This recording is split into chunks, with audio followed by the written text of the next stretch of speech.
A young lawyer had just gone into practice. He had been sitting at his desk for a week when he saw a man come into his outer office. Quickly, he picked up his phone and pretended to be negotiating a big deal.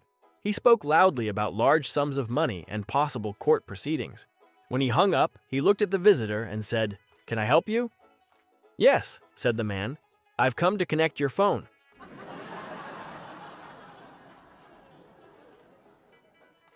Thomas is 32 years old, and he is still single.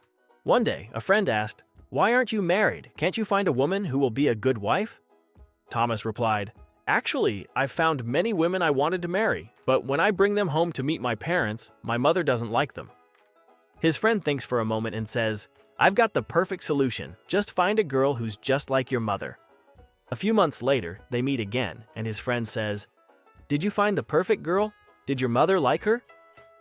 With a frown on his face, Thomas answers, "Yes, I found the perfect girl. She was just like my mother.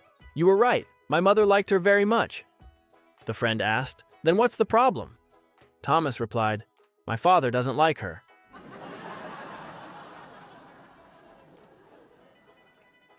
Gravely ill, the skipper was examined by a doctor while his wife stood by.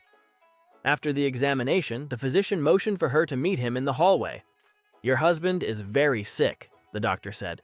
"Still, you can do 3 things to ensure his survival. First, fix him 3 healthy meals a day. Next, give him a stress-free environment and don't complain about anything. Finally, have sex and oral sex with him every day." The doctor left, and the woman returned to her husband's room. "What did the doctor say?" he asked. "I'm sorry, my dear," she said, "but he said you're not going to make it."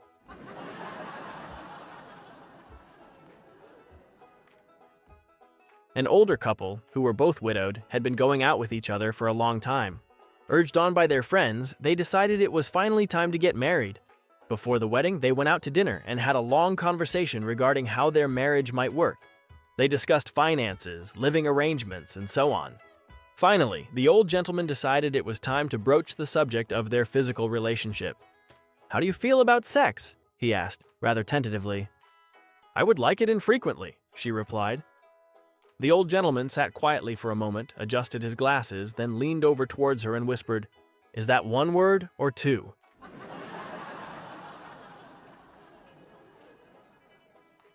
A loving couple was celebrating their 25th wedding anniversary privately at home with a couple of bottles of champagne. A bit tipsy and feeling very intimate, the husband turns to his wife and asks, "Tell me truthfully, have you ever been unfaithful to me?" "Well," she replied, "since you asked, to tell you the truth, I have been unfaithful on 3 occasions." "What? How could you?" "Let me tell you about it," she said. "The first time was back when we were first married. You needed open heart surgery and we didn't have the money, so I went to bed with the surgeon and got him to operate for free." "Gee, that was noble of you, and besides, I guess I should be grateful. But tell me, what about the second time? Do you remember that you wanted the position and they were going to pass you over for someone else?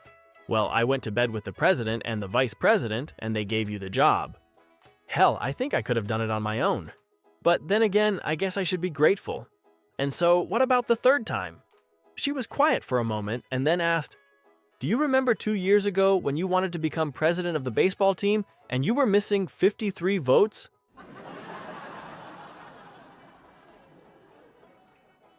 A man and his wife were traveling down the highway when they saw the lights of a patrol car behind them. When they pulled over, the patrolman came up to the window and said, "I am going to give you 2 tickets. One because you were speeding and one because you didn't have your seatbelt fastened." The man said, "I did have my seatbelt fastened. I just loosened it when you came up to the car." The patrolman said to the man's wife, "I know he didn't have his seatbelt fastened. Isn't that right, lady?" She replied, "Well, officer, I learned a long time ago not to argue with my husband when he's drunk."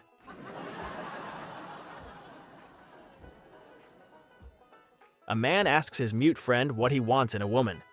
The mute friend points to his head. His friend says, "Yes, intelligence is important." Then the mute friend rubs his thumb on the palm of his hand. His friend nods and says, "Certainly a woman with money would be nice." Then the mute friend opens his hands wide in front of him, cups his fingers, and makes a bouncing motion. His friend looks at him strangely and asked, "What the heck do you want a woman with arthritis for?"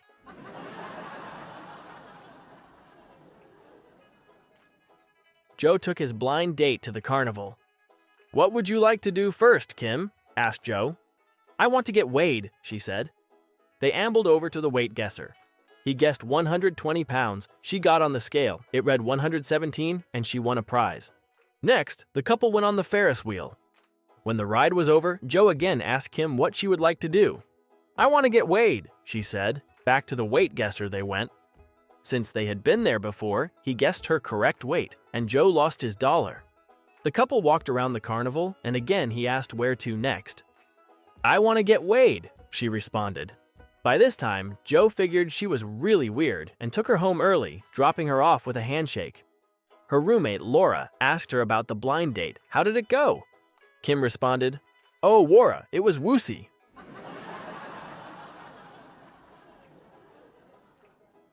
Two blondes went to the pound where each adopted a puppy.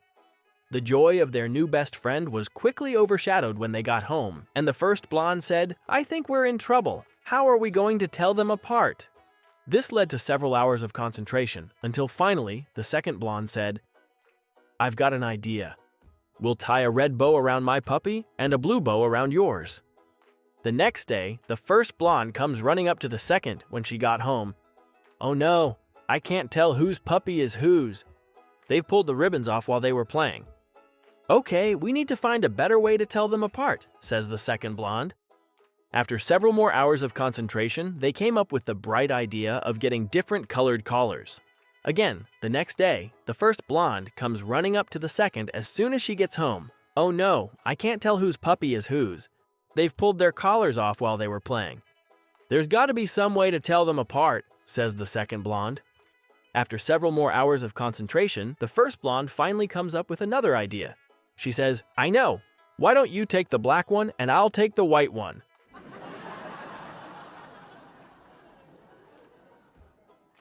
Two blokes were working on a farm one day, chopping wood, when one of the guys got in the way of the other's axe and had his arm cut off.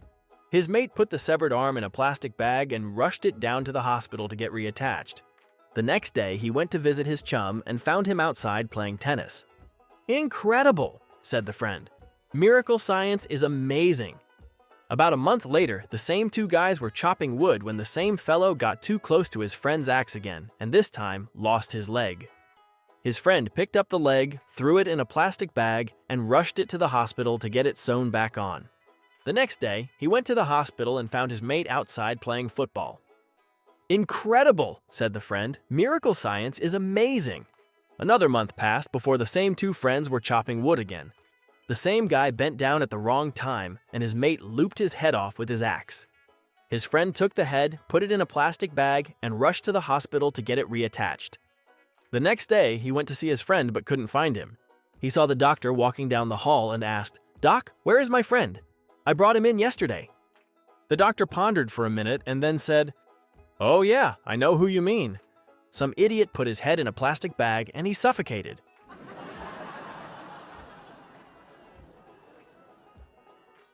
A defense attorney was cross-examining a police officer during a felony trial. "Officer, did you see my client fleeing the scene?" asked the lawyer. "No, sir, but I subsequently observed a person matching the description of the offender running several blocks away," came the officer's reply. The defense attorney asked, "Officer, who provided this description?" "The officer who responded to the scene," he replied. The attorney asked inquisitively, "A fellow officer provided the description of this so-called offender. Do you trust your fellow officers?" "Yes, sir, with my life." The officer smiled proudly. "With your life, you say? Let me ask you this, officer. Do you have a locker room in the police station?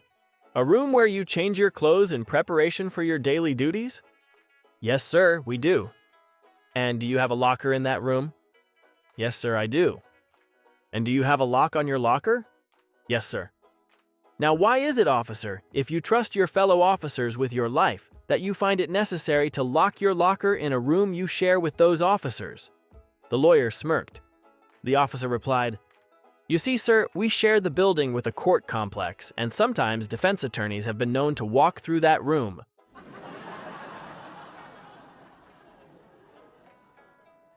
The young bride approached her awaiting husband on their wedding night and demanded $20 for their first lovemaking encounter. In his highly aroused state, he readily agreed. This scenario was repeated each time they made love for the next 30 years, him thinking it was a cute way for her to buy new clothes, etc. Arriving home around noon one day, she found her husband in a very drunken state. Over the next few minutes, she heard of the ravages of financial ruin caused by corporate downsizing and its effects on a 50-year-old executive. Calmly, she handed him a bank book showing deposits and interest for 12 years totaling nearly $1 million. Pointing across the parking lot, she gestured toward the local bank while handing him stock certificates worth nearly $2 million and informing him that he was the largest stockholder in the bank. She told him that for 30 years she had charged him each time they had sex, and this was the result of her investments. By now, he was distraught and beating his head against the side of the car. She asked him why the disappointment at such good news, and he replied, "If I had known what you were doing, I would have given you all of my business."